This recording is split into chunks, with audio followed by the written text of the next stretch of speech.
My brother sent one cruel text. "You do not deserve to be at this engagement party." I did not cry over the event I had meticulously built. I simply opened the vendor contracts, spotted a chilling financial trap attached to my name, and booked a one-way flight to Hawaii. When the party shattered, my phone exploded with panic. The real destruction was not a ruined evening, but the legal counterstrike they never expected me to execute.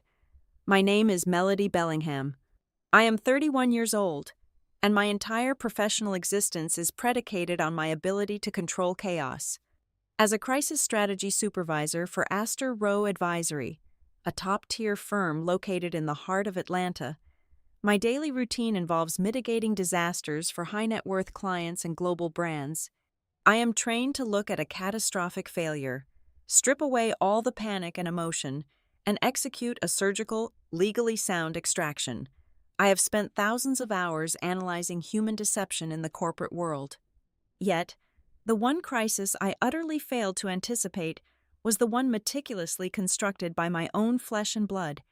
The inciting incident arrived on a completely unremarkable Tuesday afternoon. I was sitting in my corner office, the glow of my dual monitors reflecting off my glasses as I reviewed a risk assessment portfolio. My personal phone vibrated against the polished mahogany desk. It was a text message from my younger brother, Grant Bellingham. I reached for the device with a profound sense of weariness, expecting another panicked demand to fix a floral invoice or a complaint about the catering menu not being exotic enough. Instead, the screen displayed a single, devastating sentence. "You do not deserve to be at this engagement party." The words sat there on the glass, stark and brutally cold. The shock did not register as a gasp or a sudden spike in my heart rate. It felt more like a heavy block of ice dropping directly into the pit of my stomach. This was not just an insult, it was a staggering erasure of reality. For nearly 3 months, I had been the invisible, unpaid architect of this exact party. I was the one who developed the entire aesthetic concept from scratch, when they had no idea what they wanted. I was the one who spent countless nights securing premium vendors in a market that had been fully booked for over a year. I negotiated the exorbitant price tags, down to something vaguely manageable for Grant's fragile bank account. I had personally fronted several $1,000s from my own savings just to lock in the non-refundable deposits, because Grant had admitted his credit cards were completely maxed out. I had saved this couple from their own erratic, disastrous, and constantly shifting decisions at least half a dozen times. The engagement party was set to take place at a historic, sprawling coastal mansion down in Charleston. It was a venue exclusively hand-picked by the family of Grant's fiancée, Sloan Mercer. The Mercer family belonged to a specific, suffocating demographic. They were the kind of people who measured a person's worth by their zip codes, their inherited assets, and their exclusive country club memberships. They demanded that every single detail of this event be luxurious, impeccably discreet, and strictly representative of their perceived proper class. Grant, utterly desperate to impress his future in-laws and secure a permanent place within their golden insulated circle, had promised them the absolute moon. Then, as was his lifelong habit, he had immediately handed me the shovel to dig the foundation and build his castle for him. I opened the master spreadsheet on my primary monitor. I scrolled slowly through the endless, branching chains of emails, the tightly packed chronological schedules, and the color-coded budget tabs that I had painstakingly organized. My name was stamped like a brand on almost every single critical logistical component. Melody Bellingham was listed as the primary emergency contact for the specialized lighting crew. Melody Bellingham was the documented guarantor for the vintage champagne order. Melody Bellingham was the sole reason the elite string quartet had not walked off the job when Sloan capriciously demanded they change their entire classical set list 4 separate times in a span of 2 days. I was the engine powering this grand theatrical production, yet with a single text message, I had been unilaterally erased from the guest list. My chest tightened with a suffocating pressure. I picked up my phone and dialed our mother. Elaine, I needed to hear a voice of reason. I needed someone, just one person in this family, to stand in my corner and acknowledge the sheer, blinding absurdity of Grant's message. The line connected after 4 rings. I explained exactly what had just happened, my voice trembling slightly despite my absolute best efforts to maintain a calm, professional cadence. There was a brief, agonizing pause on the other end of the line, followed by a heavy, long-suffering sigh. "Melody," my mother said, her tone dripping with that familiar, patronizing exhaustion she always reserved for my complaints. "Do not make a big deal out of this on your brother's special day." I closed my eyes. There it was, laid bare in plain English. The eternal, unbreakable dynamic of the Bellingham household condensed into a single, dismissing command. Grant was the fragile, golden center of the universe who needed constant protection, and I was the designated shock absorber, expected to take the heavy hits in absolute silence so his world could remain perfect. Before I could even formulate a verbal response that did not involve screaming into the receiver, my phone vibrated against my ear with an incoming call beep. I pulled the phone away and looked at the screen. It was Grant. I switched over to the new line, foolishly expecting some kind of rapid backtracking, a misunderstanding, or at least a cowardly, half-baked excuse. "Look, I know you saw the text." Grant snapped the exact second the call connected. His voice was laced with sharp irritation, utterly devoid of any guilt, hesitation, or apology. "Sloane is just incredibly stressed right now. The pressure from her parents is absolutely massive. She feels like you are always hovering around, always managing things and controlling the narrative, and she just does not want your energy throwing off the vibe of the party. It needs to be totally perfect. Melody, you understand that, right?" Normally, this would be the precise moment I fought back. I would lay out the objective facts. I would remind him of the 12-hour weekend shifts I spent fixing his careless logistical mistakes. I would demand basic, fundamental human respect. But this time, I did not argue. I did not raise my voice or list my grievances. I simply stopped speaking. The silence stretched across the digital cellular connection, heavy, dark, and absolute, in that profound, unbroken quiet. A terrifying and liberating clarity washed over my entire body. I realized, down to the marrow of my bones, just how unbelievably tired I was. I was chronically exhausted from being the designated family janitor, endlessly sweeping up the dangerous, broken glass of Grant's inflated ego. "Melody? Are you even there?" Grant demanded, his supreme annoyance shifting slightly into a register of nervous uncertainty. I ended the call without uttering a single syllable. I placed the phone face down on the desk. My hands were perfectly, unnervingly steady as I turned my attention back to my computer monitor. A strange, cold instinct, honed by years of navigating corporate warfare and crisis management, violently kicked in. The turbulent emotion drained entirely out of my system, instantly replaced by a glacial but calculating focus. If they were cutting me out so aggressively, so cleanly, and at the absolute 11th hour, there was a hidden variable. There is always a hidden variable in a crisis. I opened the secure master contract folder. I began auditing the vendor agreements, reading line by line, page by page, scanning for anomalies. I treated my own brother's engagement file exactly like a hostile corporate takeover. It took me exactly 45 minutes to find the trap. Buried at the very bottom of the venue security and luxury catering agreements was a supplementary legal document. It was a contingency liability and financial guarantee addendum. I read the dense legal jargon twice, then a third time, just to ensure my eyes were not deceiving my brain. The document essentially stated that in the event of unpaid financial overages, property damages, or sudden, unapproved cancellations, the entire financial burden would bypass the primary signatories and fall directly, with full legal force, onto a secondary emergency guarantor. The guarantor explicitly listed was me. The digital signature attached to the bottom of the page was an old, archived signature of mine, clearly lifted and copied from a previous family anniversary event I had managed 3 years ago. The ambient air in my office suddenly felt like it had dropped 20 degrees. They had not just uninvited me because of a clash of personalities or a desire for a different vibe. Someone, whether it was Grant acting alone in his desperate cowardice or a collaborative, calculated effort with Sloane, had quietly rigged a massive financial escape hatch. They desperately wanted the high-class Charleston mansion experience. They wanted the Mercer family's glowing approval. But they knew, with absolute certainty, that they could not afford the inevitable, catastrophic cost overruns of Sloane's extravagant, last-minute demands. They had built a beautiful, glittering, superficial stage, and they had secretly chained my personal credit, my professional reputation, and my bank accounts to the foundation to keep it from sinking into the ocean.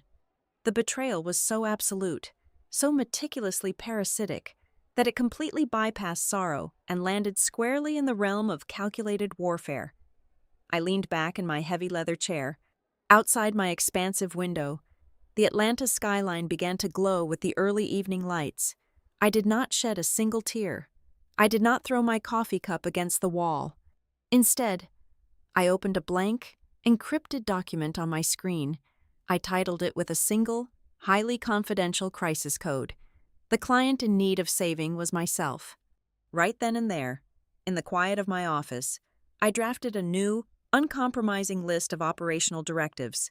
First, secure my pristine professional standing at Astor Row Advisory by legally severing my corporate identity from this impending train wreck.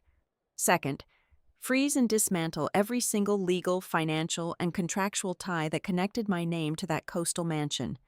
Third, execute a complete, legally bulletproof, and totally silent withdrawal from the event planning process.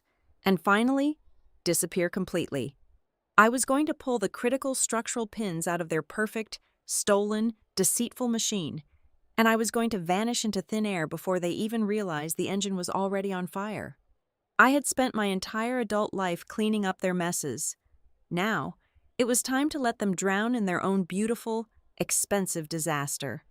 To understand the absolute audacity of what my family attempted, you have to understand the deeply entrenched architecture of our dynamic. The betrayal did not materialize out of thin air on a random Tuesday. It was the culmination of a system that had been functioning with flawless, toxic efficiency for well over a decade. For my entire adult life, I had operated as the designated human safety net for a brother who flatly refused to learn how to walk the tightrope. Whenever Grant's life veered off course, I was the one summoned to forcefully steer it back. When he recklessly drained his checking account at 22 and faced an aggressive eviction notice, I was the one who quietly wired him $3,000 so our parents would not find out. When his impulsive, poorly planned business ventures collapsed under the weight of his own incompetence, I was the one who drafted the severance emails, managed the angry vendors, and legally dissolved the LLCs to protect his non-existent credit score. In the skewed mythology of the Bellingham household, Grant was an artistic, sensitive soul who merely suffered from bad luck and misunderstood genius. I, on the other hand, was the cold, capable pragmatist. Because I was successful and emotionally regulated, my parents operated under the unspoken assumption that my energy was an infinite resource meant to be harvested for Grant's benefit. I was expected to shoulder the heaviest, most jagged burdens of his life, and I was expected to do it without uttering a single syllable of complaint. Then, Grant met Sloane Mercer. Sloane was the physical embodiment of everything Grant desperately craved, but had never possessed the discipline to achieve. She came from a lineage of quiet, terrifying generational wealth. The Mercer family did not just have money, they had legacy, influence, and a social standing that acted as an impenetrable fortress against the outside world. For Grant, marrying Sloane was not merely an act of romantic commitment, it was a calculated bid for status.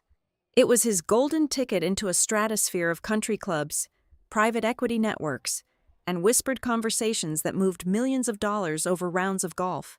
However, entering the Mercer orbit came with a steep, unyielding price of admission. Sloane's parents demanded perfection. They viewed this engagement not as a celebration of love, but as a highly public, intensely scrutinized societal debut. It was to be a flawlessly executed showcase of status, meant to introduce Grant to their affluent network of relatives, high society friends, and potential corporate investors. The pressure on Grant was astronomical. He had absolutely zero concept of how to orchestrate an event of this magnitude, let alone the financial liquidity to back it up.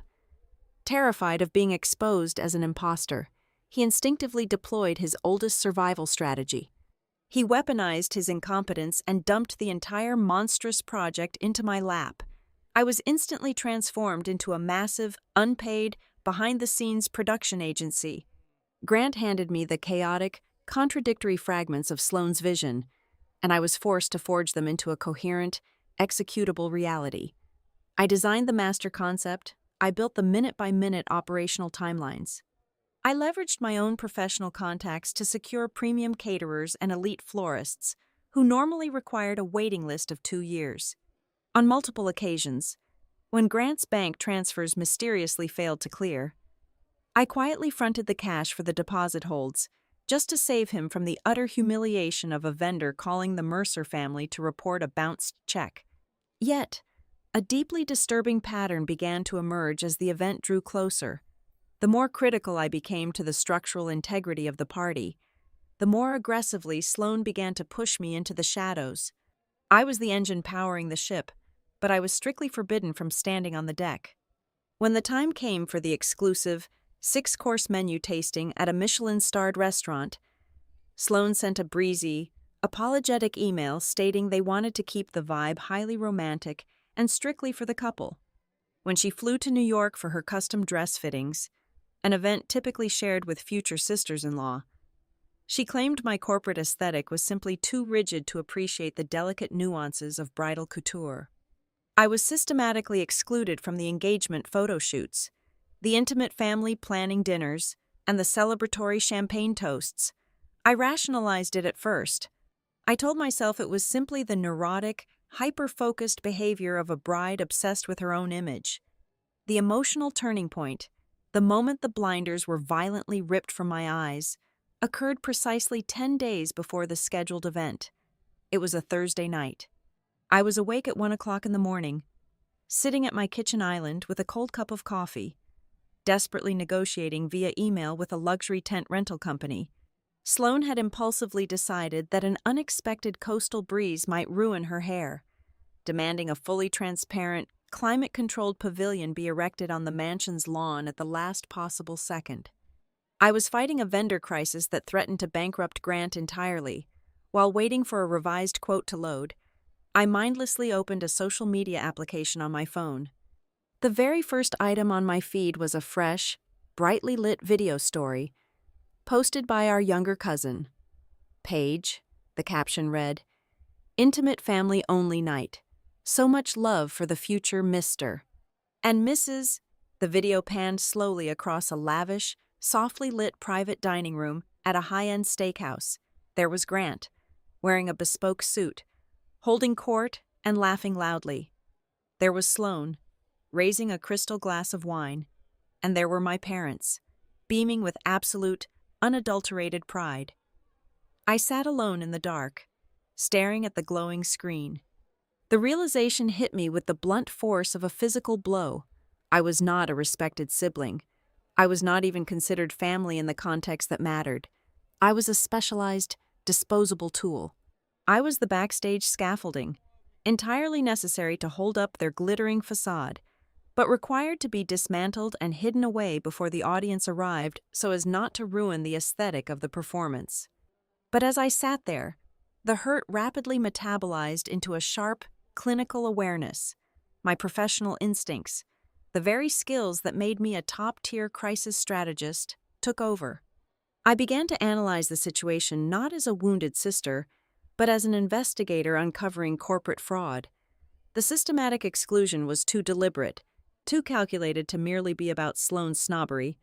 There was a much deeper, far more insidious motivation driving Grant's behavior. Grant desperately needed to maintain the illusion of overwhelming success and limitless resources in front of the Mercer family. He was actively selling them a completely fabricated version of himself, and I was the single greatest threat to that illusion. I was the only person on the planet who knew the exact, terrifying mathematics of his life. I knew about the maxed-out credit limits. I knew about the desperate loans he had taken. I knew the intricate web of lies he had spun to Sloane's father about his supposed, highly lucrative real estate investments. If I were allowed to attend the party, if I were permitted to stand in the same room, mingle with the guests, and sip champagne alongside the Mercers, the sheer proximity of my knowledge would be a lethal risk to his masquerade. He did not just want me hidden because I did not fit the visual aesthetic of the upper class. He was utterly terrified of me. He needed me gone because I was the one person most likely to recognize that the entire event was built on my unpaid labor and his deceit. In that dark kitchen, the narrative shifted fundamentally. This was no longer a story about a sister feeling hurt because she was left out of a celebration. It was a glaring, flashing warning light of a massive impending collapse. They did not merely want me to disappear from the party photographs. They were strategically ensuring that when the financial dam inevitably broke, and the catastrophic reality of Grant's lies flooded the venue, the one person most likely to expose the truth would be conveniently missing from the crime scene. Exactly 3 days passed in total, suffocating silence. I had not reached out to my family, and they had not bothered to contact me. Then, right in the middle of a risk assessment meeting, my office phone rang. The caller ID displayed my father's name, Victor Bellingham.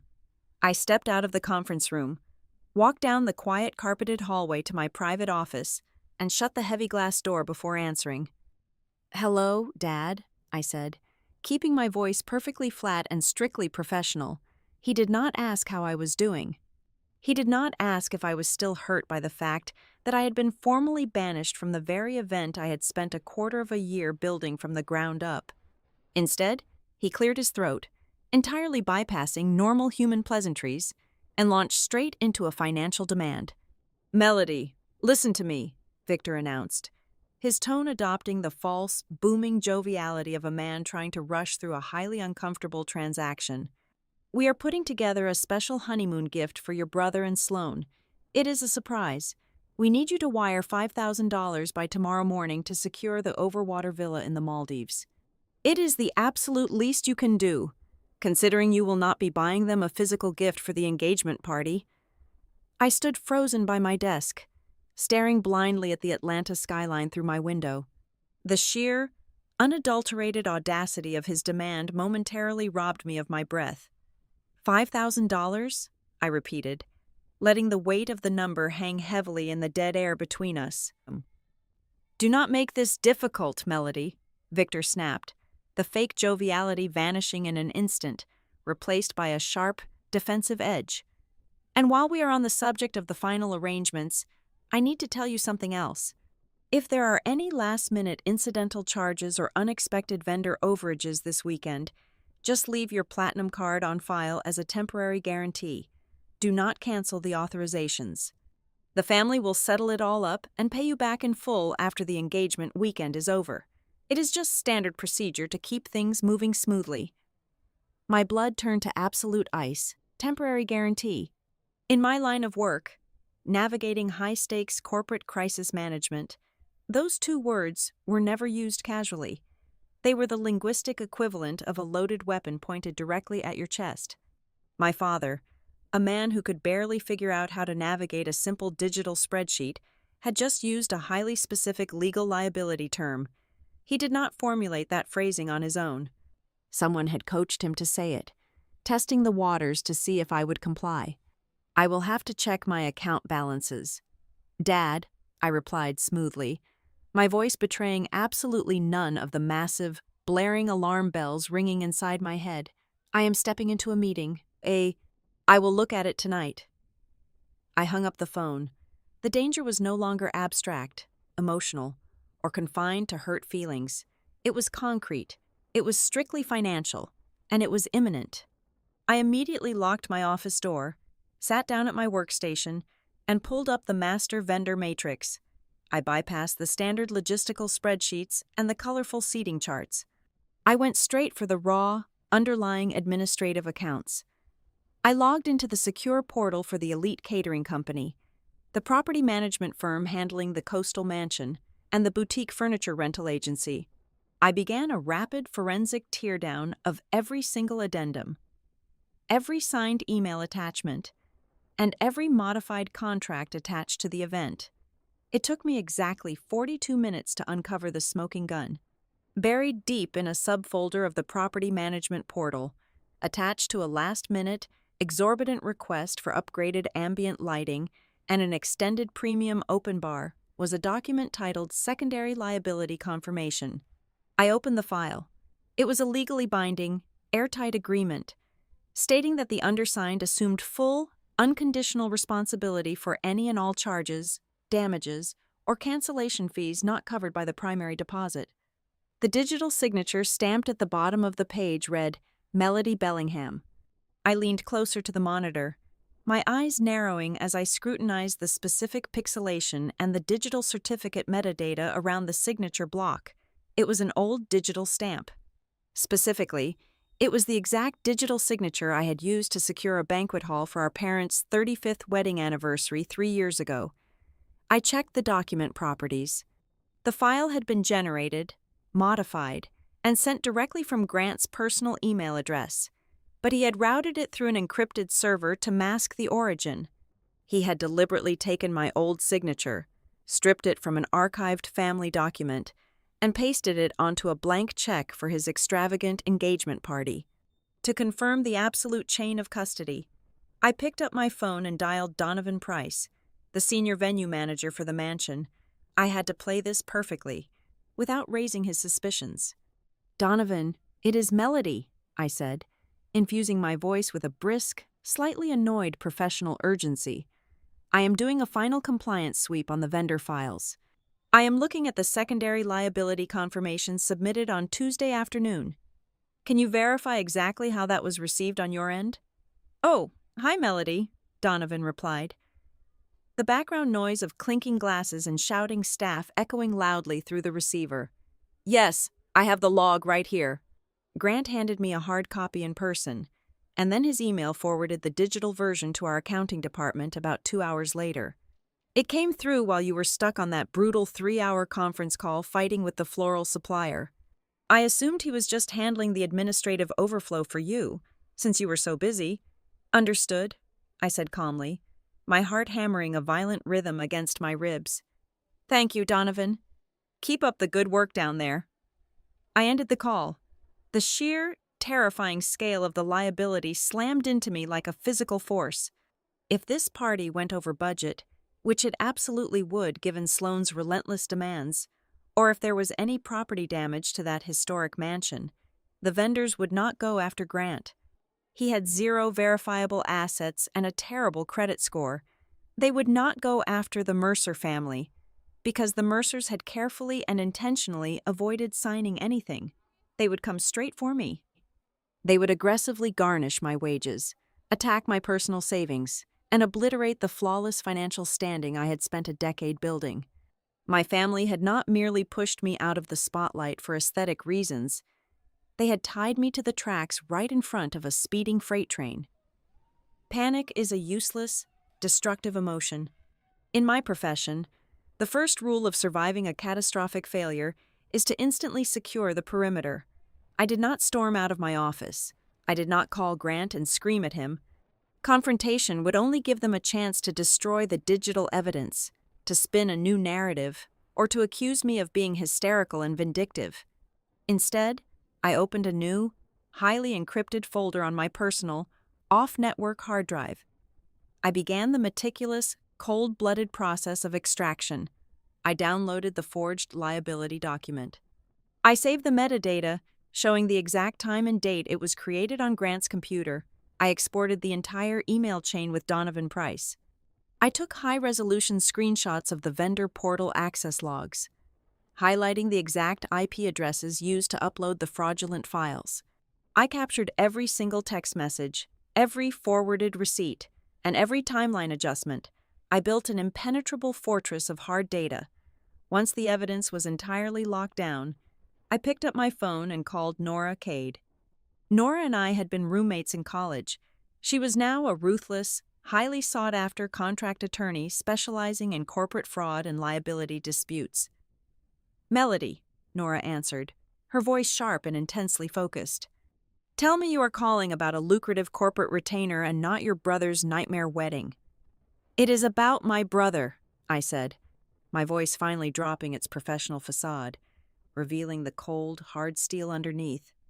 But it is no longer about a wedding. I need you to look at a file I just sent to your secure server. I waited in complete silence for exactly 4 minutes while Nora read through the documentation. I could hear the rhythmic clicking of her keyboard, followed by a sharp, sudden intake of breath. Melody, Nora said, her tone completely shifting from casual annoyance to deadly professional seriousness. This is not family drama. This is not a misunderstanding over a catering bill or a floral arrangement. This is straight-up, textbook financial fraud. He has committed identity theft to forge a financial guarantee. If they default on even a fraction of these luxury vendor contracts, you are legally on the hook for tens of thousands of dollars. The venue alone could sue you into bankruptcy within 30 days. I know, I replied, staring at the encrypted folder on my screen. My father just called and asked me to leave my card on file as a temporary guarantee for the weekend. They are planning to drain the accounts, let the event collapse financially, and let the fallout hit my name. Do you want me to draft a cease and desist immediately? Nora asked, the protective anger evident and radiating through her voice. Do you want to call the police? Because we have more than enough hard evidence to file a criminal report right this second. I looked out the window of my office. The city was moving steadily below me, a complex network of rules, consequences, and silent machinery. I thought about the decades of subtle emotional manipulation. I thought about the text message telling me I did not deserve to be present at the culmination of my own exhausting labor. If I called the police now, Grant would immediately play the victim. My parents would cry, beg, and guilt-trip me into dropping the charges to save the family name. They would aggressively twist the story until I was painted as the jealous, bitter villain who ruined a beautiful engagement out of pure spite. No, I said, the decision crystallizing in my mind with absolute, terrifying clarity. No police, no aggressive confrontation. If I attack them directly, they will find a way to make themselves the martyrs. Then what is the play? Nora asked, her tone shifting into strategic alignment. We let them have exactly what they asked for, I stated. They want me gone. I am going to vanish. But before I do, I am going to quietly, legally, and permanently remove every single safety net I have ever placed under them. I am going to sever the financial ties, revoke the guarantees, and hand the entire, massive, unregulated liability directly back to Grant and Sloan. I realized in that exact moment that true, devastating revenge does not require screaming, breaking things, or throwing a public tantrum. True revenge is simply stepping out of the way, removing the support beams, and letting gravity do its job. I was not going to destroy my family. I was going to let the absolute truth, the unyielding legal contracts, and the crushing weight of their own deceit grind them into dust, while I sat comfortably out of reach. I met Nora and my closest friend, Tessa Wren, at Tessa's loft later that evening. Tessa poured 3 glasses of red wine while Nora opened her sleek silver laptop on the kitchen island. Tessa, who worked as a senior event coordinator for a major hospitality group, understood the absolute logistical nightmare I was currently navigating. Nora, with her ruthless legal mind, understood the catastrophic financial landmines. The goal we established in that room was incredibly simple, but required absolute, unyielding discipline. We were going to execute a flawless, surgical extraction.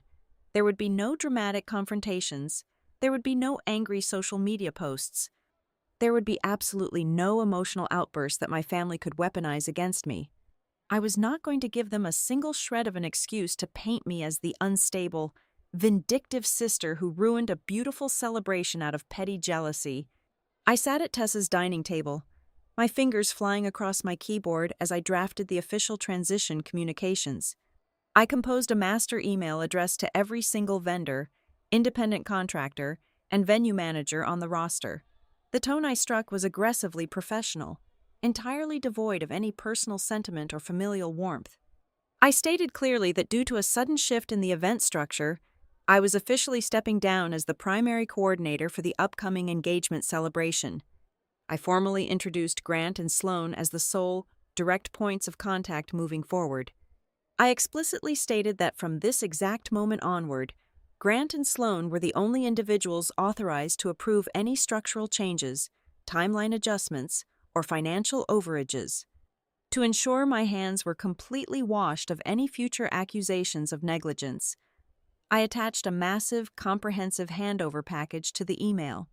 It contained 40 pages of meticulously detailed schedules, exhaustive vendor contact sheets, step-by-step setup guides, and a brightly highlighted list of every single pending deadline. I mapped out exactly when the lighting crew needed access, when the caterers needed the final headcount, and when the valet service needed the security perimeter established. No one could ever claim I left them stranded in the dark or abandoned the project irresponsibly. I handed them the complete map. Whether they possessed the intellectual capacity to read it was entirely their problem. While I handled the administrative logistics, Nora handled the legal shutdown. She drafted formal, legally binding letters of revocation to the Coastal Mansion venue, the luxury catering company, and the premium equipment rental agencies. The language she used was cold, precise, and completely unambiguous. She legally rescinded any and all payment authorizations linked to my name and my banking institutions. She officially invalidated the forged backup guarantee document, noting unequivocally that the digital signature had been applied without my knowledge, presence, or consent for this specific event. She placed a hard, non-negotiable stop on any budget overages, damages, or incidental fees being charged to my accounts. Every single letter was sent via certified digital delivery, tracking the exact second it was opened and read by the respective accounting departments. The massive financial safety net I had unknowingly provided was officially and permanently cut. The fallout from these actions was almost instantaneous, though completely hidden from my family's view. My phone buzzed with a private message from Donovan. "Melody," he wrote, the panic evident even through text. "Grant just called me. He sounds completely lost. He has absolutely no idea how many moving parts are involved in the load-in schedule for the pavilion, and Sloan just emailed me asking to add 14 new people to the guest list. Where on earth are we putting 14 more luxury chairs at this stage?" I replied with a perfectly polite, entirely detached sentence, simply reminding him that Grant was now handling all layout revisions and to direct all spatial inquiries to him. 10 minutes later, an urgent email arrived from the luxury decor team. They stated that the extravagant floral installations and the custom silk drapery could only be erected if the overarching event liability insurance policy was active. Since Nora had just severed my liability ties, that specific policy, which had been tethered to my professional profile, was now entirely null and void unless Grant immediately provided a new guarantor and a massive cash deposit. Almost simultaneously, the executive head chef flagged my inbox. The customized, high-end seafood menu required the final, massive monetary balance to be cleared in exactly 24 hours, or his suppliers would simply refuse to load the imported ingredients onto the delivery trucks. In the past, this coordinated, escalating wave of panic would have instantly triggered my deeply ingrained savior complex. I would have leaped into action, frantically transferring my own funds, soothing bruised egos, and working straight through the night to patch the sinking ship. But as I sat in Tessa's apartment, watching the desperate warnings roll in across my screen, I felt nothing but a profound, chilling sense of peace. I did not save them. I did not offer a single solution. I maintained a tone of chilling professionalism in every single reply, strictly adhering to the boundaries I had just established.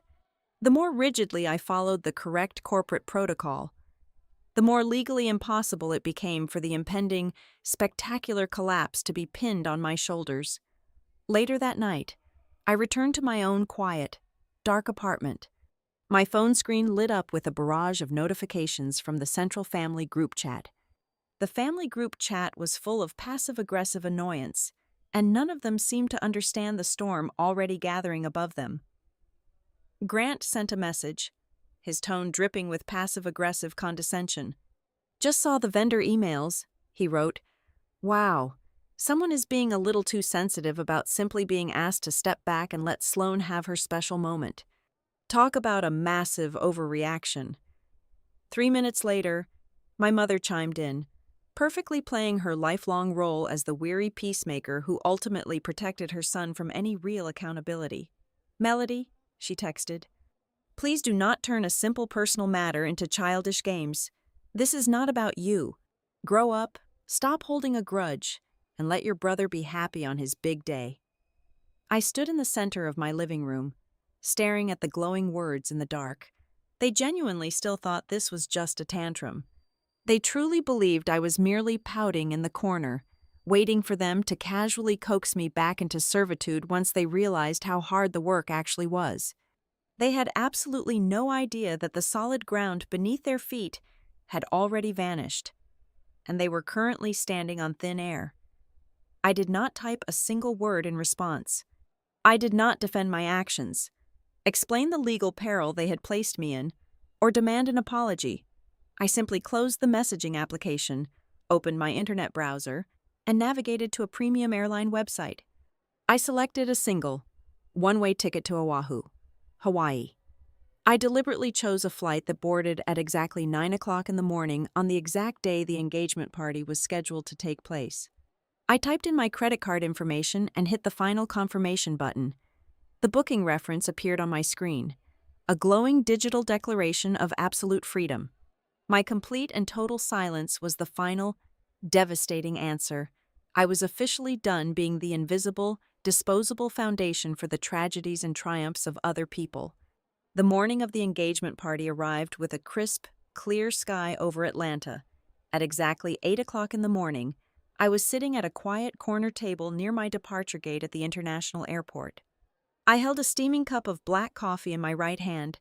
For the first time in over a decade, my nervous system was not entirely flooded with adrenaline.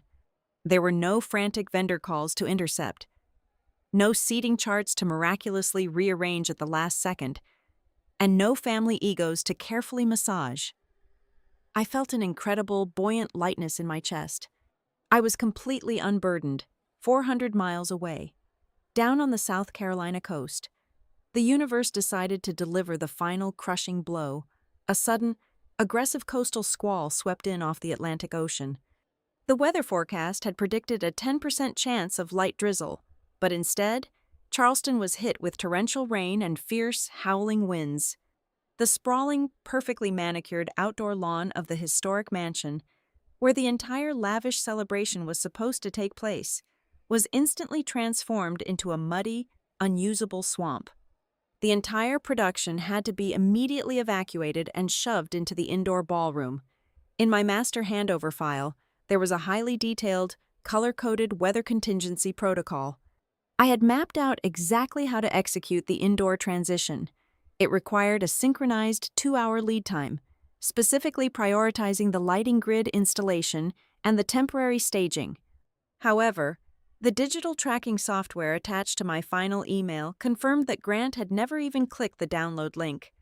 He was standing in the middle of a massive logistical crisis, holding absolutely nothing but his own manufactured arrogance. Without my step-by-step instructions, the transition devolved into absolute chaos.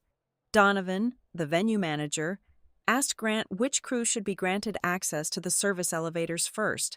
Grant, having absolutely no idea how event staging worked, just blindly yelled at everyone to move inside at once. This created a massive, immovable bottleneck of catering staff, musicians, and decorators trapped in the narrow service corridors. Then, the structural traps I had quietly set began to snap shut. The lead designer for the luxury floral company arrived with 3 refrigerated trucks containing $30,000 worth of imported white orchids and rare hydrangeas.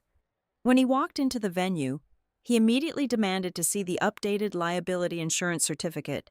Since my overarching policy had been legally terminated, Grant, completely blindsided, told him to just set up the flowers and bill them later. The designer flatly refused to unload a single stem. He knew that without a valid guarantor, any damage to the expensive crystal vases or the venue property during the frantic indoor rush would fall directly on his small business. He ordered his drivers to turn the trucks around and leave.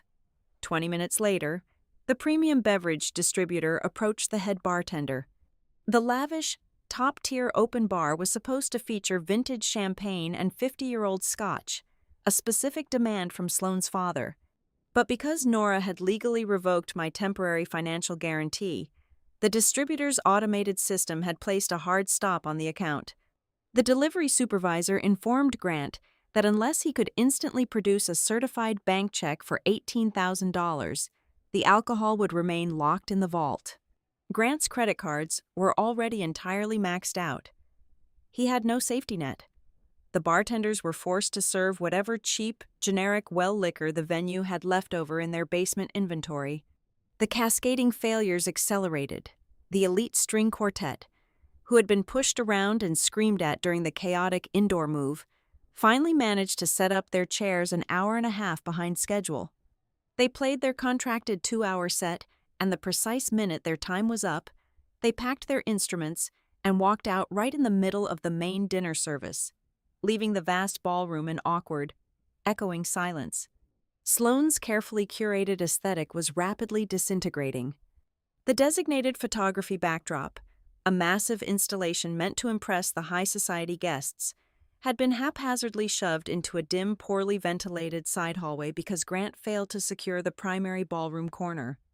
The lighting was incredibly harsh and unflattering. Every single photograph taken made the wealthy attendees look tired, angry, and washed out. Sloane completely lost her composure. She stood near the makeshift bar, watching her influential friends whisper behind their hands. Several high-net-worth investors, people Grant had desperately hoped to impress to secure funding for his non-existent business ventures, were openly questioning the execution. One prominent real estate developer was overheard loudly asking why an event billed as the society engagement of the year felt like a hastily assembled college fraternity mixer. Grant completely cracked under the pressure. Instead of taking charge, he resorted to screaming at the waitstaff, berating Donovan in front of the guests, and throwing his empty glass against a brick wall in a blind panic. He was utterly exposed. The charming, successful facade had melted away, revealing the incompetent, terrified imposter underneath. At exactly 7:30 in the evening, as I sat finishing a terrible airport sandwich, my phone screen illuminated. The digital onslaught had officially begun. First, it was a call from my mother. I watched her contact photo flash on the screen, letting it ring out. 2 seconds later, she left a frantic, weeping voicemail. Then my father called, calling 3 times in rapid succession, clearly trying to use his booming authority to summon me back into submission. Finally, the text messages from Grant started pouring in, vibrating the phone against the metal table like a trapped insect. "Melody, where are you? The florist left. They took everything. Donovan says you canceled the insurance. What is going on? Sloane is crying in the bathroom. Her dad is furious. You have to fix this right now. Call the vendors." "Fix this!" I read the messages as they scrolled across the glass.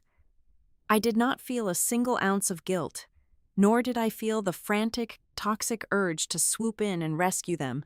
I simply felt vindicated. They were drowning in the exact ocean they had tried to push me into. They had demanded I leave, and I had simply obliged. The only difference was that I took the life rafts with me.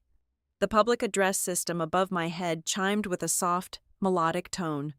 A polite airline representative announced that boarding for Flight 482 to Honolulu was now commencing for all first-class and priority passengers.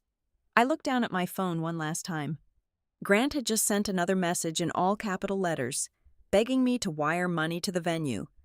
I calmly swiped the notification away. I opened my settings and toggled the device into airplane mode, instantly cutting the invisible cord that connected me to their sinking ship. The screen went dark, and the frantic vibrations finally stopped. I stood up, smoothed the wrinkles from my linen trousers, and grabbed the handle of my sleek carry-on suitcase. I merged into the line of passengers slowly shuffling toward the jet bridge. As the gate agent scanned my boarding pass with a sharp, confirming beep, I stepped forward into the tunnel. For the very first time in my 31 years of life, I walked away from a burning building, and I did not look back. The flight took over 9 hours, carrying me across multiple time zones and thousands of miles away from the wreckage of the East Coast. When I finally stepped out of the terminal in Honolulu, the air hit my face like a warm, fragrant blanket. It smelled faintly of salt and blooming plumeria, a stark, brilliant contrast to the sterile, artificially chilled air of my corporate office and the absolute storm of panic I had left behind in South Carolina. I took a deep breath, hailed a taxi, and directed the driver to a small, secluded boutique hotel located just a few blocks away from the main chaotic strip of Waikiki. I specifically avoided the massive, glittering luxury resorts. I had spent the last 3 months drowning in suffocating opulence to appease my brother and his fiancée. All I wanted now was quiet, unassuming anonymity. My room was modest but beautiful, featuring a small balcony that overlooked a dense grove of banyan trees and a sliver of the blue Pacific Ocean. I dropped my suitcase on the woven rug. My phone, still stubbornly set to airplane mode, sat like a dormant explosive device at the bottom of my tote bag. The urge to turn it on, to check the damage, to see exactly how badly the engagement party had imploded, was like an itch deep beneath my skin. My brain had been hardwired for over a decade to instantly respond to my family's self-inflicted emergencies. To actively ignore them felt completely unnatural. I forced myself to leave the device on the bedside table. I changed into a loose linen dress, slipped on my sandals, and walked out of the hotel lobby, heading straight for the shoreline. I walked for over 2 hours along the edge of the water, with every step sinking into the warm sand. I consciously visualized the heavy, suffocating mantle of the family fixer sliding off my shoulders and dissolving into the ocean tide.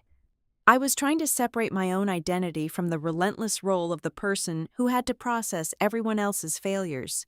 I was no longer the designated shock absorber. I was just a woman taking a walk on a Tuesday afternoon. Eventually, the sun began to dip lower, casting long, golden shadows across the beach. I found a quiet outdoor cafe, ordered a glass of iced tea, and finally braced myself. I pulled the phone from my bag and turned the cellular data back on. The device instantly froze for 10 seconds as an avalanche of delayed notifications crashed into the operating system. Before I could even sort through the frantic voicemails from my parents, a message from my best friend Tessa popped up at the very top of the screen. It contained 3 separate screenshots from various social media platforms. "You need to see the narrative they are spinning right now," Tessa wrote. I opened the first image. It was a lengthy, highly curated text post from Grant, shared with his entire network of friends and the wealthy Mercer family contacts. He had completely fabricated a story about my absence. In his twisted version of reality, I had buckled under the pressure of basic event management, grown deeply envious of his happiness, and maliciously abandoned my duties at the absolute last minute just to spite him. He painted himself as the resilient, heartbroken brother bravely holding his event together despite his sister's cruel sabotage. The second screenshot was from Sloane. She had posted a black-and-white photograph of herself looking appropriately devastated. Her caption was a masterclass in vague, victim mentality manipulation. She wrote about how some people simply cannot handle seeing others succeed, and how true class is about pushing through when selfish and toxic family members try to ruin your most special day. The implication was crystal clear to everyone in their social circles. Melody Bellingham was a bitter, jealous woman who threw a tantrum and ruined the celebration. A hot, violent spike of pure adrenaline shot straight up my spine. The absolute gall of their lies was breathtaking. I had practically bankrupted my own energy reserves to build that stage for them, and they were publicly crucifying me to hide their own catastrophic incompetence. My thumbs hovered over the screen. The temptation to take every single receipt, every vendor contract, and every legally binding document proving their fraud, and blast it across every social platform was nearly overwhelming. I wanted to publicly humiliate them, I wanted to burn their false narrative to the ground with hard, undeniable proof. Instead, I dialed Nora. The phone rang exactly twice before she answered. "Tell me you are looking at a beach and not a spreadsheet," Nora said. "I am looking at Grant and Sloan calling me a jealous, sabotaging monster on the internet," I replied, my voice tight with suppressed fury. "I want to release the handover files. I want everyone to see exactly what they did." "Absolutely not," Nora commanded, her voice slicing through my anger with cold, legal precision. "Do not engage. Do not fight them with emotions on a public forum." When your opponent is actively digging their own grave and broadcasting their lies to the world, you hand them a bigger shovel and you stay entirely silent. Every single lie they post right now is just another piece of evidence we can use to demonstrate their utter lack of credibility. Let them talk. She was entirely right. I closed the social media applications. I opened my encrypted email client and drafted one final, strictly neutral message to the master vendor distribution list. I did not mention the social media posts. I did not defend my character. I simply stated, in dry corporate terminology, that the comprehensive handover files had been delivered on time, that the digital receipts confirmed Grant had received the documents, and that I legally possessed zero authority to intervene in any ongoing logistical or financial disputes following the previously established deadline. I hit send and watched the message vanish into the digital ether.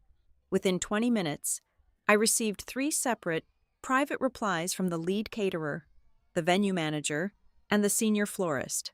They did not reply to the group. They messaged me directly.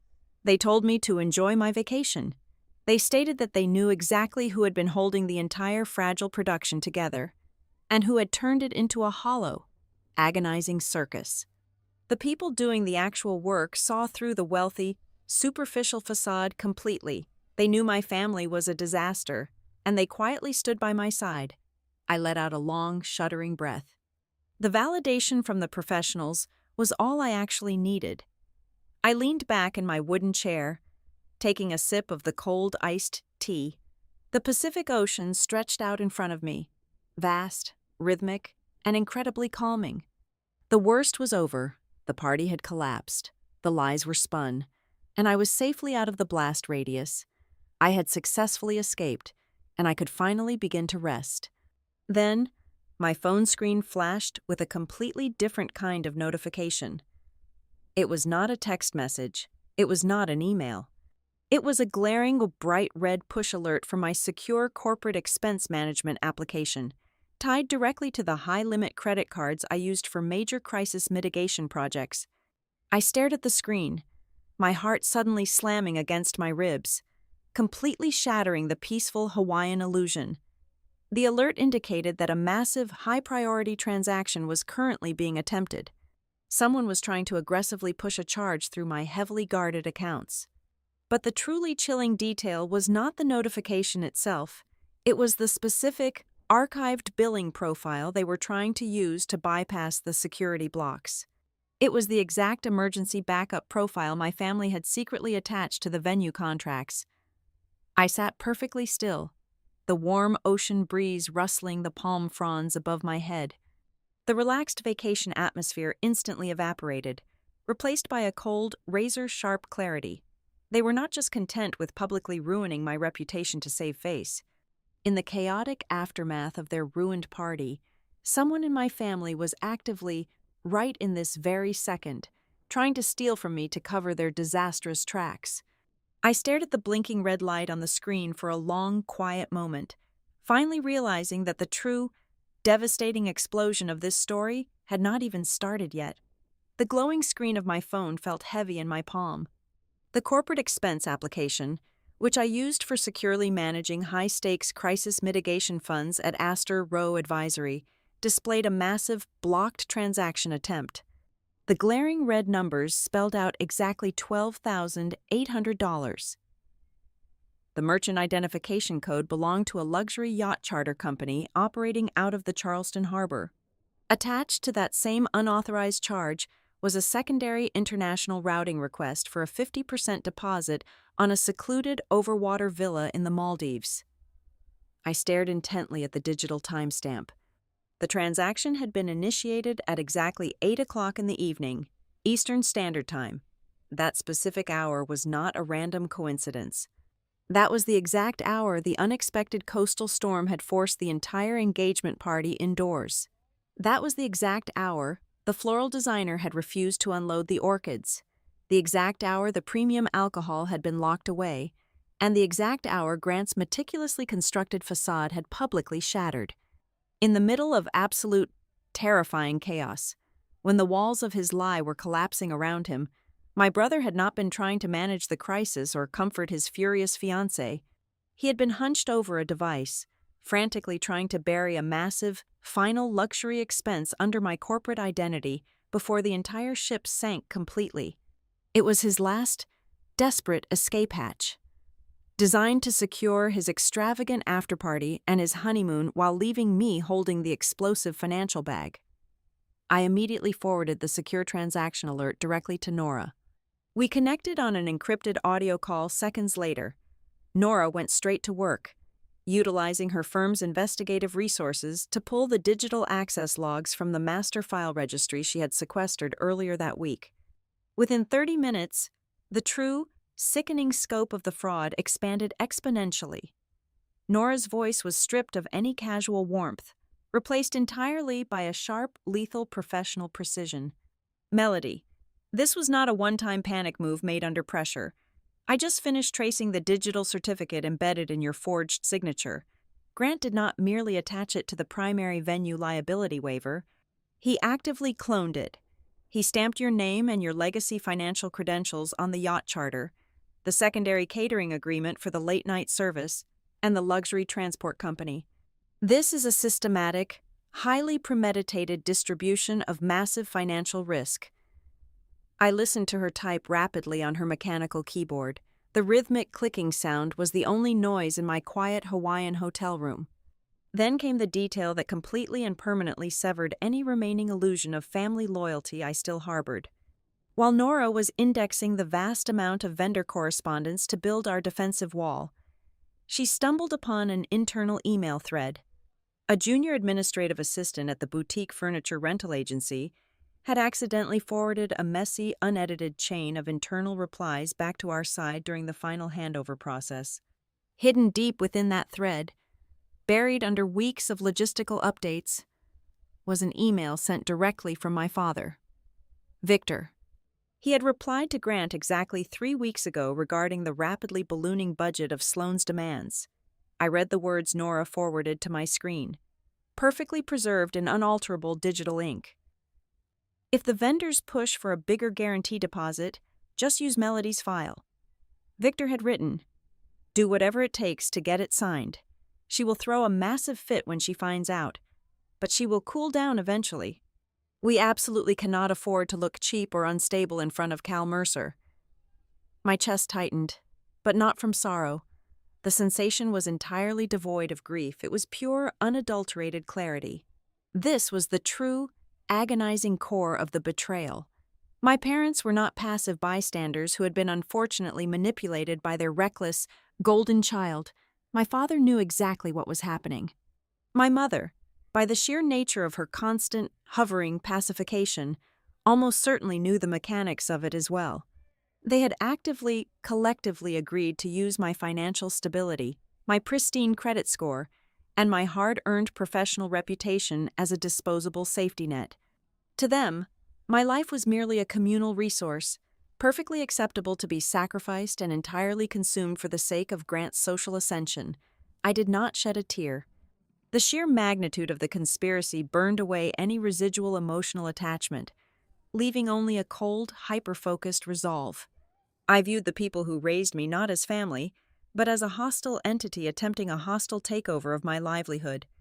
"Take them apart," I said to Nora, my voice completely steady.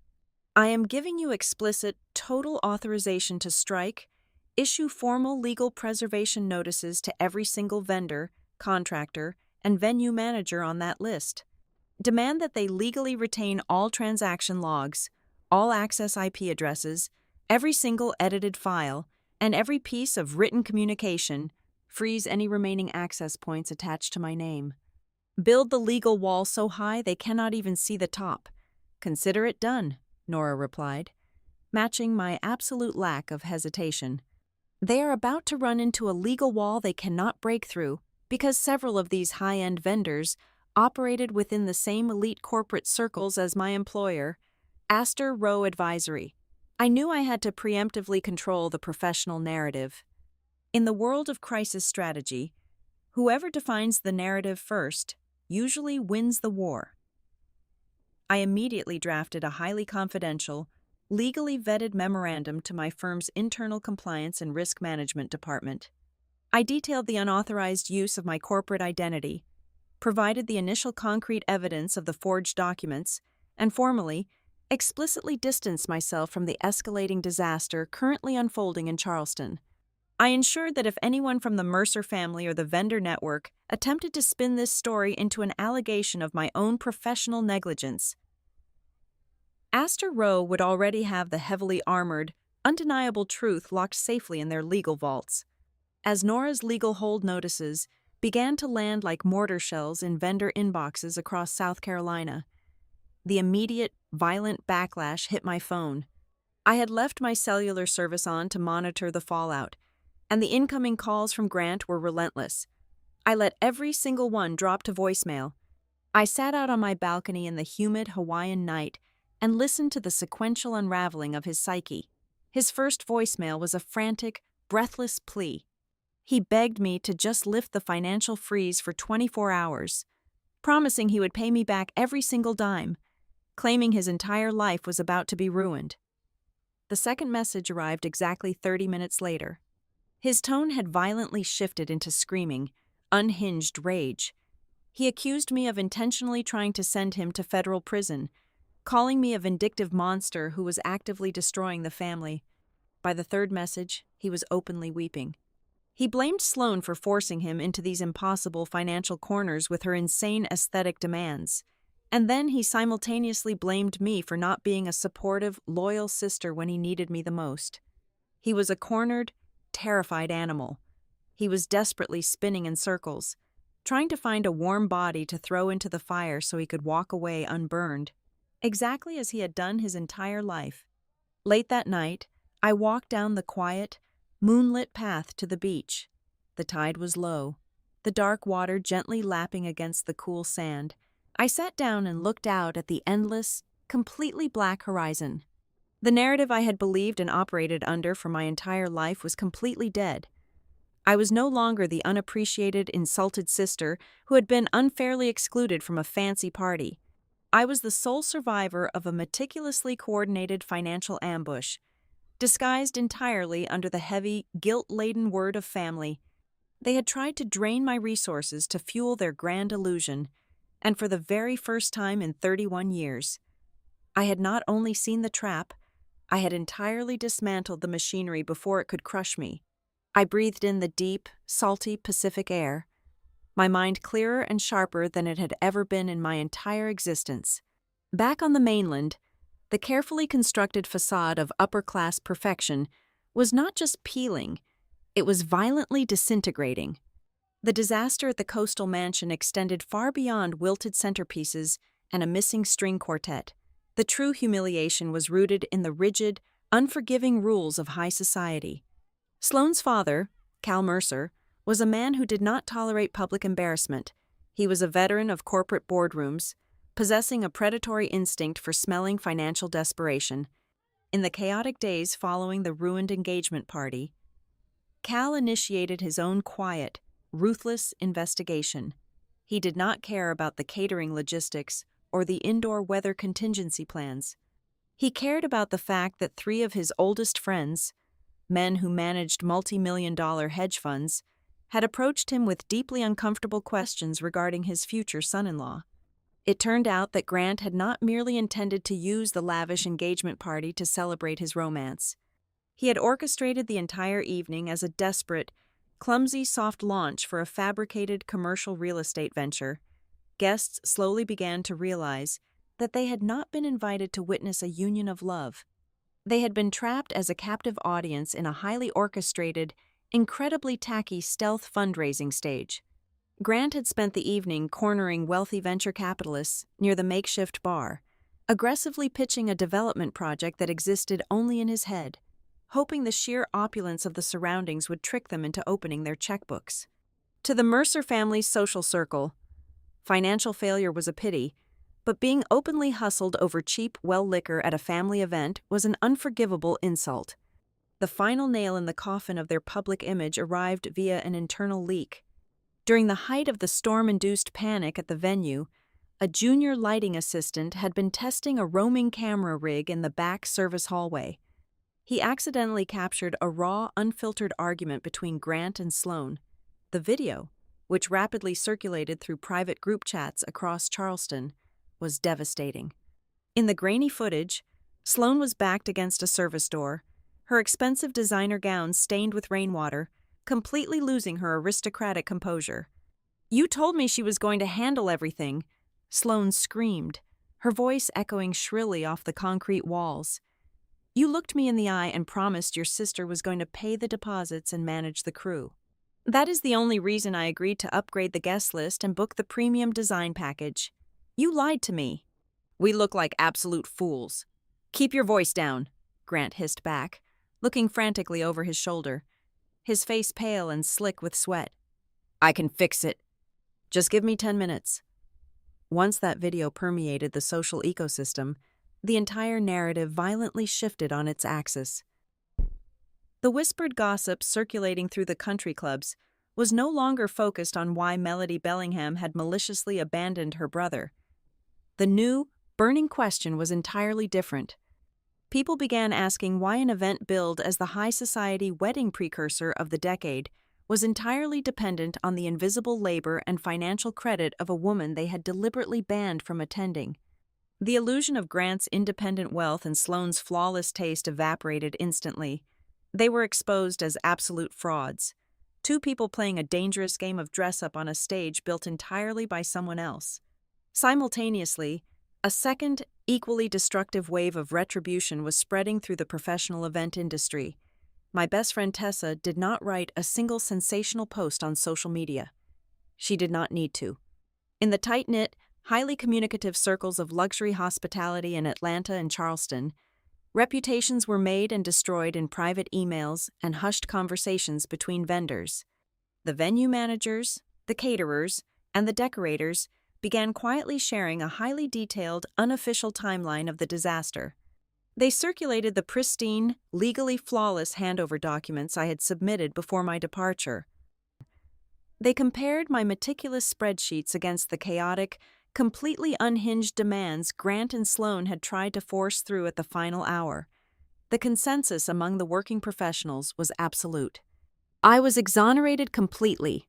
Grant Bellingham, on the other hand, was quietly but firmly blacklisted by every premium vendor in the Southeast.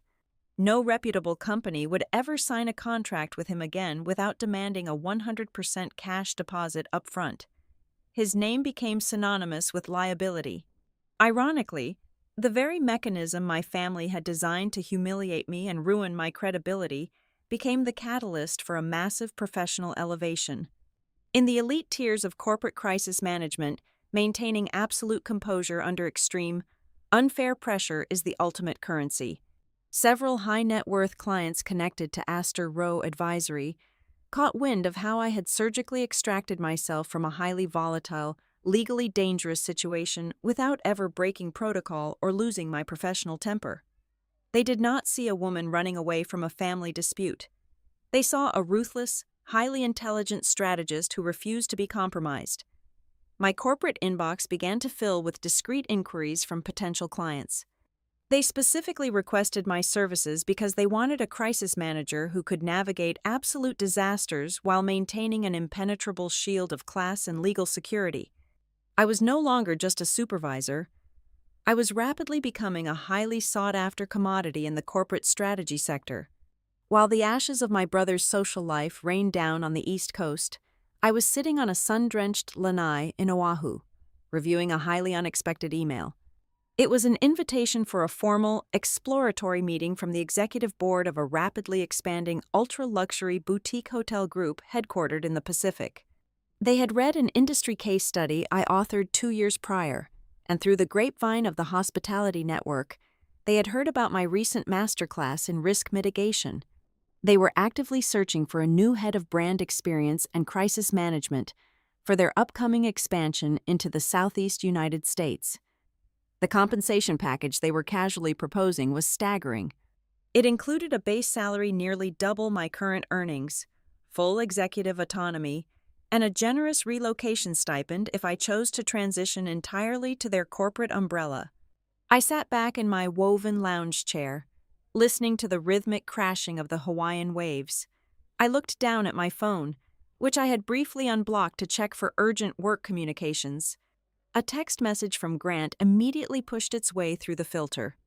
"Please," the message read, completely stripped of any previous arrogance or anger. "Cal is threatening to make me sign a massive indemnification agreement. Sloan will not even speak to me. You are the only one who knows how to talk to these lawyers. Just call me back. I need you to fix this." He was still trying to drag me back into the burning wreckage, completely unaware that I had already built a new life oceans away. The ultimate agonizing irony of their punishment was not just the public humiliation or the crushing financial debt they now faced alone. It was the fact that by treating me as disposable, by pushing me out to protect their fragile, fake empire, they had permanently lost the one person who might have helped them untangle the damage. My family had sacrificed my loyalty to secure a seat at a table they could not afford. Now, they were left sitting in the dark with nothing but the bill, while a completely new, infinitely brighter door opened for me. I selected Grant's contact profile, pressed the block button, and let the silence wash over me.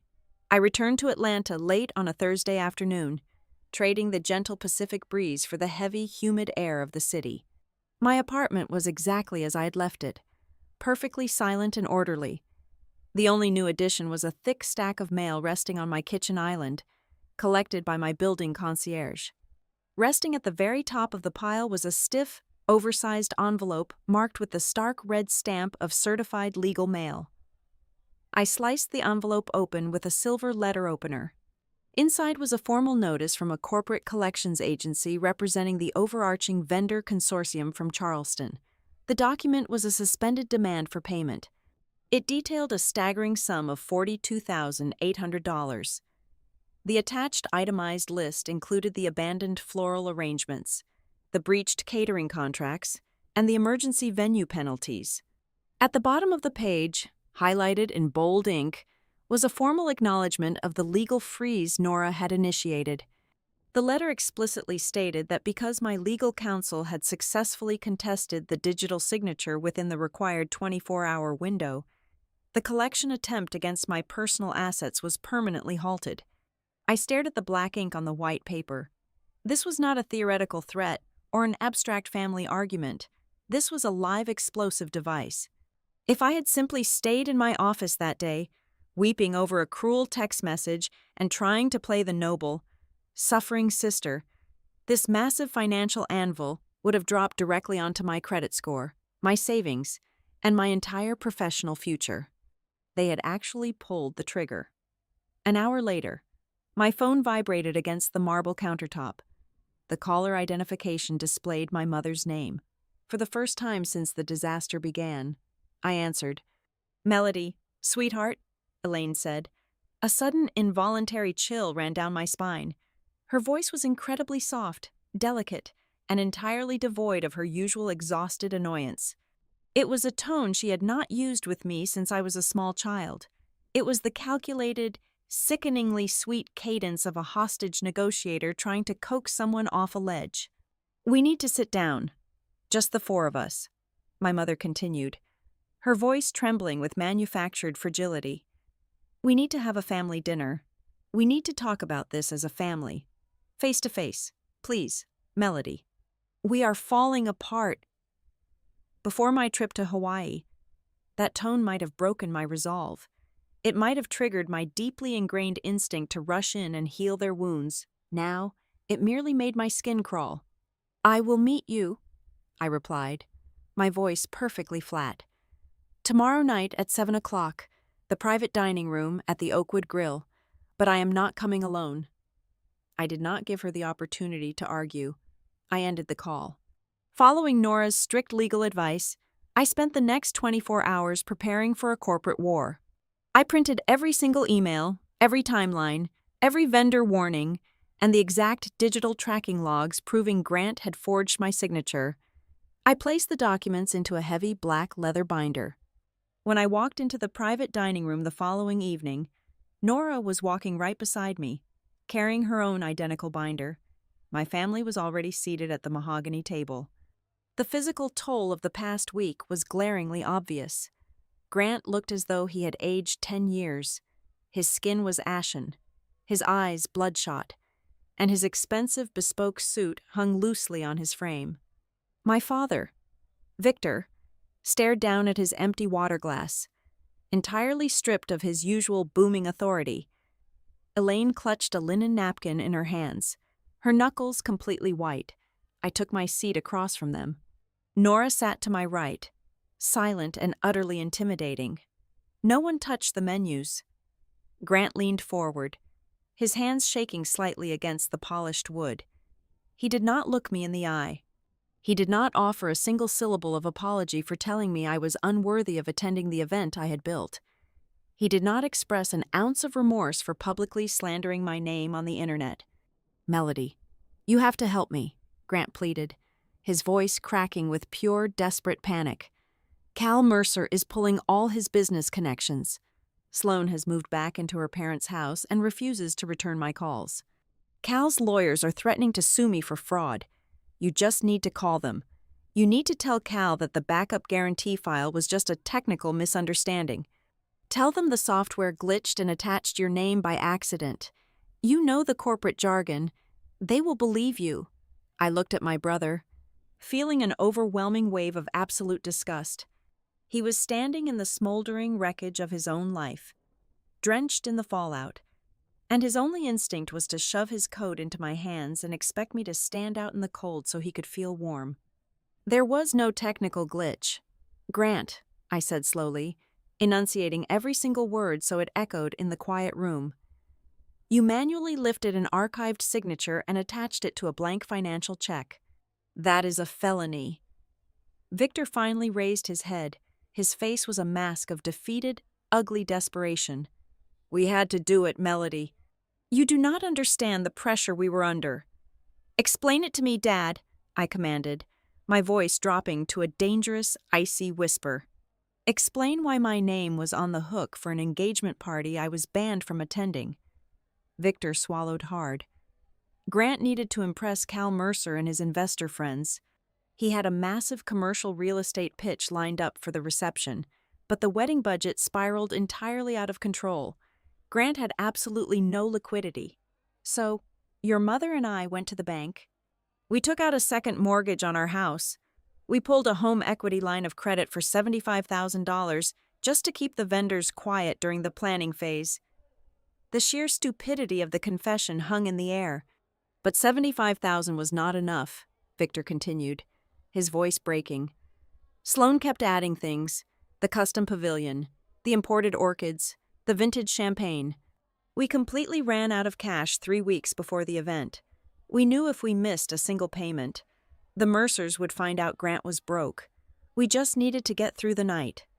Grant promised that once he secured the seed money from Cal's friends at the party, he would pay everything off. So you used my corporate financial profile as a blind guarantee to secure the remaining debt, I stated, the final, horrific puzzle piece snapping perfectly into place. Elaine reached across the table, her eyes filling with desperate tears. We only used it as a backup. Melody, we honestly thought it was just a temporary hold. We knew you had the pristine credit score and the corporate backing. Grant assured us the party would go flawlessly.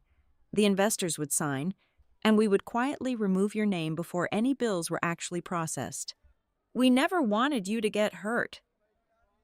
I stared at my mother, feeling a profound, agonizing shift in my very soul. The pain I felt in that room was no longer the sharp sting of being insulted or excluded. It was a deep, existential morning. I finally understood the absolute truth. The decision to remove me from the guest list had absolutely nothing to do with Sloane's aesthetic preferences or my supposed negative energy. They needed me to meticulously build the event so it looked like a multi-million-dollar production, but they had to forcefully push me out of the frame right before the curtain went up. They knew that if I was present at the party, I would have immediately noticed the unauthorized vendors, the massive upgrades, and the impossible math. I would have audited the event and stopped the runaway train before it crashed. They needed me blind, deaf, and far away, so that when the inevitable financial collapse occurred, all the devastating legal consequences could be quietly swept under my name while they played the innocent victims. They had not just lied to me. My entire family had sat around a table, collectively rationalized the complete destruction of my financial and professional life, and decided it was an entirely acceptable price to pay to protect their golden son's fragile ego. "You sacrificed me," I said. The words were not a question. They were a finalized verdict. "You built a bomb. You strapped it to my chest, and you locked me out of the building." "Please, Melody," Grant sobbed, burying his face in his hands. "Do not let them destroy me. Just tell Cal it was a misunderstanding." "I will do anything." I stood up from the table. I did not yell. I did not throw my glass of water. I looked down at the three people who shared my blood, realizing I felt absolutely no connection to them whatsoever. They were strangers who had tried to rob me in the dark. "I will not lie to Cal Mercer," I said, my voice resonating with absolute, unbreakable finality. "But I will attend the final mediation meeting with his legal team on Monday morning. I will bring every single document in this binder. I am not going to save you, Grant.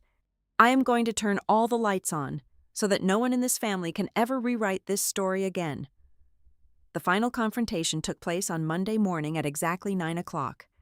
The location was the primary executive conference room of the Mercer family enterprise, an intimidating expanse of glass and polished steel situated on the 50th floor of a downtown high-rise.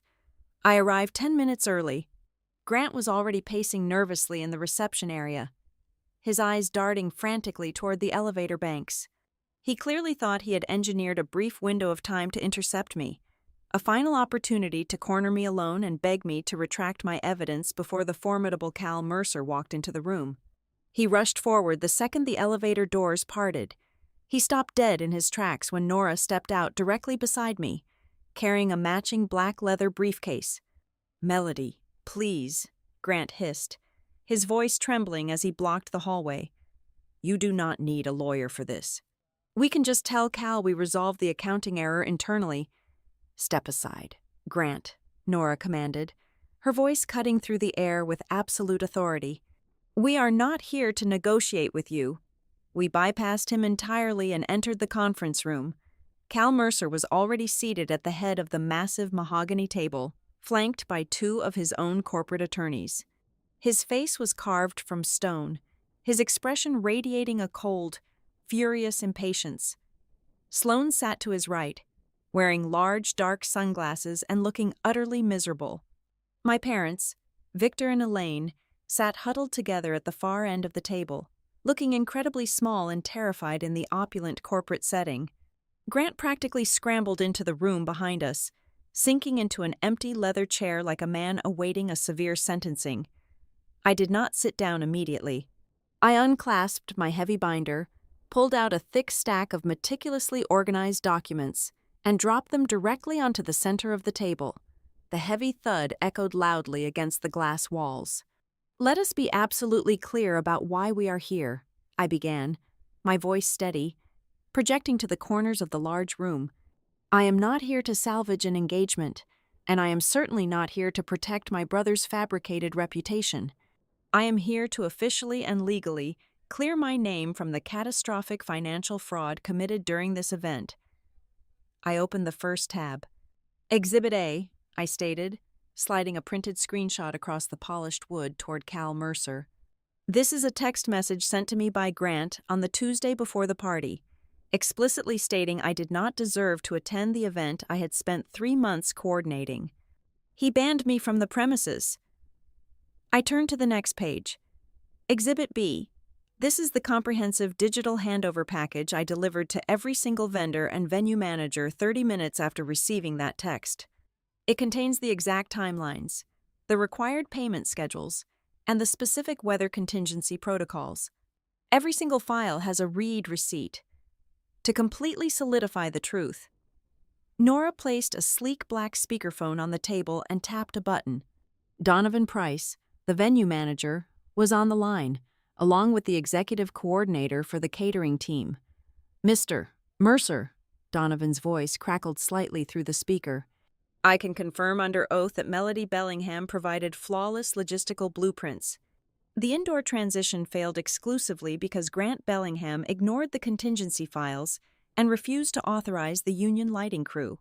Furthermore, the catering representative here can confirm that Sloan Mercer unilaterally demanded expensive menu upgrades on Thursday morning and explicitly instructed us to bill the overages to a dormant account."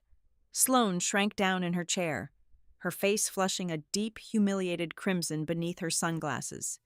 Nora then stepped forward, taking total command of the legal narrative. She pulled out the digital access logs and the forged liability waiver. She pointed a perfectly manicured finger directly at Grant. "At exactly 8 o'clock in the evening, while the party was actively collapsing, your future son-in-law attempted to process a charge of $12,800 for a private yacht charter," Nora explained, her tone completely merciless. "He attempted to route this massive expense through my client's corporate account. He did this by actively cloning a 3-year-old digital signature belonging to Melody. We possess the exact digital timestamps proving this was a premeditated act of financial forgery. Any further attempt by anyone in this room to saddle my client with a single dollar of this debt will result in immediate civil litigation and a formal report to the federal authorities." Cal Mercer picked up the printed timeline. His sharp, predatory eyes scanned the undeniable proof. The realization washed over him in a slow, devastating wave. He looked away from the papers and stared directly at Grant. He finally connected the dots. Grant had not just mismanaged a party, he had constructed a massive, fraudulent financial stage. He had desperately pitched non-existent real estate ventures to Cal's wealthy investor friends while secretly drowning in debt, relying entirely on his sister's stolen credit to keep the lights on. "You are a complete con artist," Cal said softly, the quiet volume of his voice somehow more terrifying than a scream. "You used my family to legitimize your pathetic hustles, and you tried to steal from your own blood to pay for it." Sloan took off her sunglasses. The curated, upper-class illusion she had fought so fiercely to protect was entirely shattered. She looked at the printed text message where Grant had banished me. She looked at the massive pile of unpaid invoices. She finally realized the bitter, ugly truth. She had been so consumed by her desperate need for a flawless, high society aesthetic that she had willingly participated in pushing out the only competent person holding her entire world together. Her class snobbery had directly engineered her own spectacular public humiliation.